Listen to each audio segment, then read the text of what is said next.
Assalamu alaikum, everyone. It's always easier for us to get a grasp of where we are if we think horizontal versus vertical. When we forget, and we forget often when we have not been through the training of the Quran. Even if we're studying, if we have not done the work, if we have not experienced it, then we are going to forget because it's not who we are. It's what we know, it's information. And so we go back to who we are. And so in there, we think we know that God is in charge, but actually we have no heart connection with what it means. It is not a lived experience. We say God is all compassionate. God is creator of everything. He's in control of everything. But our heart doesn't feel anything. In this perspective of the world, perception of the world, I perceive the world as horizontally. I see all causal relationship and I am doing things. I am feeling things. I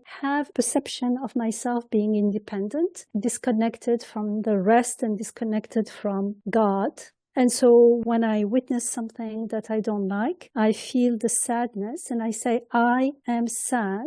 This is my sadness. And if it's too much, I can even feel, even if I don't articulate it with words, like, where is God? Where is this compassion? Where is this mercy? Where is justice? The other perception is what we are taught in the Quran. It is actually based on reality. So the first thing that we are taught in the Quran is to question what we take for granted. And everything falls apart because there is no such a thing as me being independent, existing on my own, as it seems, or as if everything is constant and from time to time there are changes. All those are based on premises that are totally false, that I never questioned. And so when we start questioning them, we are taught to look behind the seemingly horizontal connections. And we start seeing the order. We start seeing how everything is interconnected. We start seeing there is a purpose and meaning beyond what we are seeing. We start becoming aware of something more. And so as we are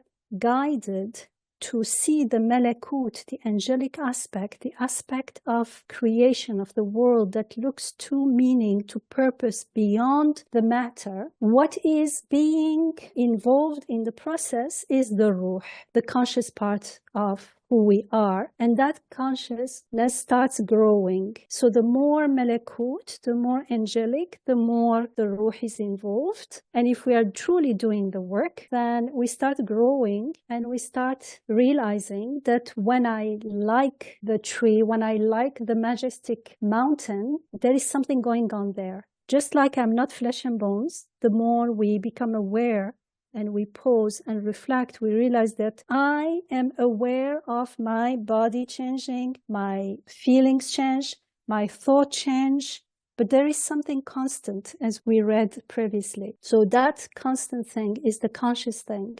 We become conscious and we observe, we watch. That's the witnessing. There is no witnessing without it being conscious. That's why Shahada is so crucial and so fundamental in this process. So there is that Shahada. We become aware there is something more than my body, than bodies in my friends, in people around me, because I've become aware that I am more than that. And what I like in my friend is not what I see, but something much more, much bigger, much deeper. The same applies to the mountain, to the tree, to the cat, to everything around me. And so we start becoming aware of the angelic part and the angels that represent the mountain, for instance, as the Prophet ﷺ says, we love Uhud and Uhud loves us. So we may say we love Uhud, okay, I love the mountain, but what about the mountain loves me? When I'm aware, you know when someone loves you, you feel the reciprocity reciprocity. And so this mountain is not just matter. Nothing is just matter. It's like writing. Writing is there. Its purpose is to convey meaning, to communicate. That ink on a piece of paper could be telling you something very significant. And if we reduce the message, the meaning to the paper and the ink, then we didn't get anything. We miss everything. So this is the difference between the horizontal and the vertical. In the vertical, we read messages. We listen to the meanings, to the purposes. Everything is bearing messages. Everything is speaking, is communicating. That's what the Quran, we call them ayat. They are signposts, they are signs, they are messages. And we start reading them.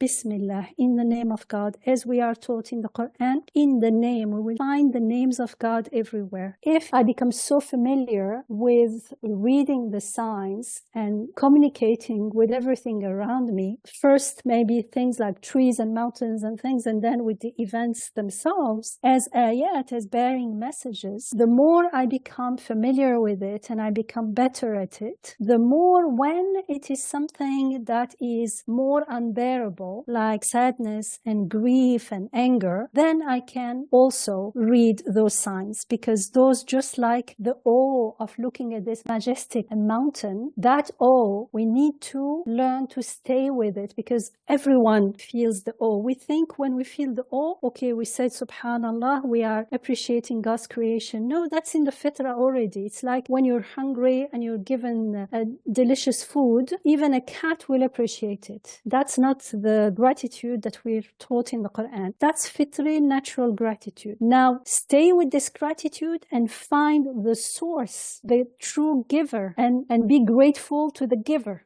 This is the first step. Next step is even the gratitude itself is given. It's not from me. It's coming through me to make me know the source of the blessing and the source of the gratitude. Because the blessing is blessing because I'm made to appreciate it. Otherwise, I wouldn't know even that it is a blessing. So the more the gratitude, the awareness increases, the surrender increases, and our knowing, becoming closer to the names of God and surrendering our claims about who we are and what we do and what we think we own. And I realize that I'm not even the appreciator, I'm made to appreciate. The more we surrender, the more we prostrate before our Rabb. And that's when I can confirm that He is in control. He is in charge. Everything is from Him. And so when I feel intense grief and acute sadness and anger, and there is great injustice, then instead of focusing on the injustice and not being able to free myself from it, especially I don't know what to do with it and I have no power, no control, I stay with it, listen to its message. One way is that my sense of injustice, my anger about injustice, my sadness is a hunger for justice, for compassion, for equality, for rights. And that hunger, the more intense it is, the more I realize how much we longed for justice, how much we long for compassion, or how much we long and value and appreciate life, yet my own life, I don't value it, I waste my time. And Allah is saying, look, life is very valuable. When a life is taken unjustly, we really, really grieve, even though we don't know the person. So it's mirroring back to me where I am, and it's a moment where I can say, Alhamdulillah, and the whole process of remembering God and remembering the names of God in the feeling of sadness and anger is a process of istighfar. I forgot. It means I was not listening to what this anger and this sadness were telling me. Like, I can't bear you. Leave me alone. This shouldn't happen and I shouldn't be feeling like this. This is like a child's temper. In any case, all of them should lead us back to the beautiful names of God, and therefore to Alhamdulillah. If at the end we don't feel from the heart Alhamdulillah, we're so glad, I'm so glad that Allah is in charge and that this life, we are not here to stay here and it is flowing. We are on a journey. We are not staying here. And so our anger for the injustice and the ones causing the injustice, alhamdulillah that there is someone who is in charge. When something happens, the reading of the names, there are steps to follow, and these steps are not purely intellectual. It starts with reflection, with contemplation, with listening, with watching, listening to the inspiration. But this inspiration is coming not just out of nowhere. Like, we're not surmising or imposing assumed meanings. We learn the steps of the reflection, and then we contemplate and wait, and we are blessed with answers. So it's not making up things. It is something that we learn in the Quran and that we sometimes mentioned during our halakas. But reading the names is a process that we can learn. We can learn the simplest, and then as we become better at it, we will get to the next stage, inshallah. So it's a process of reflection, a process of listening, a process of being inspired. And it starts with surrender. Surrender, surrender. Surrender means already making peace with what's going on. Everything is coming from God with meaning and purpose, even when I don't understand. And even is even too much, because it assumes as if I have to understand. No, most of things I do not understand because I am so limited. But I am open to receiving wisdom. And when I receive the wisdom and the light that will bring light and meaning to what's going on, I should not assume that this is the whole wisdom. No, it is part of the wisdom, enough for me to be at peace with what's going on. Of course, it's always easier to start with what's already beautiful and perfect. And once we get used to witnessing the perfection in everything, then it becomes easier to see and witness perfection in my intense grief and sadness. Because how do I know how to be angry at injustice? The assumption that I am the one angry is based on false assumptions about who I am, as if I know. I'm taking for granted that I know injustice, I recognize injustice, I don't like injustice. Where did I get all these things from? I'm created this way. So, alhamdulillah that we are created this way, because people can distort their fitrah, the way that their natural disposition, and maybe reveal in torturing people. People are happy that others are in misery. So we can recognize that this is not the fitrah that Allah created. We can distort it. So when I recognize I am living in surrender and acknowledging the perfection in everything and giving it back to its owner, because everything is witnessing, is mirroring, reflecting the beautiful names of God, and saying the Shahada, witnessing that they cannot exist that way, they are being made that way here and now. Then if I stop and look at my sadness, how do I know to be sad at something that's happening very far away, people I never saw? I see a picture or I even hear something and I feel so sad. I want to do something. I wish someone could help them. How do I know? Where is this need for helping, for caring for others that we don't know coming from?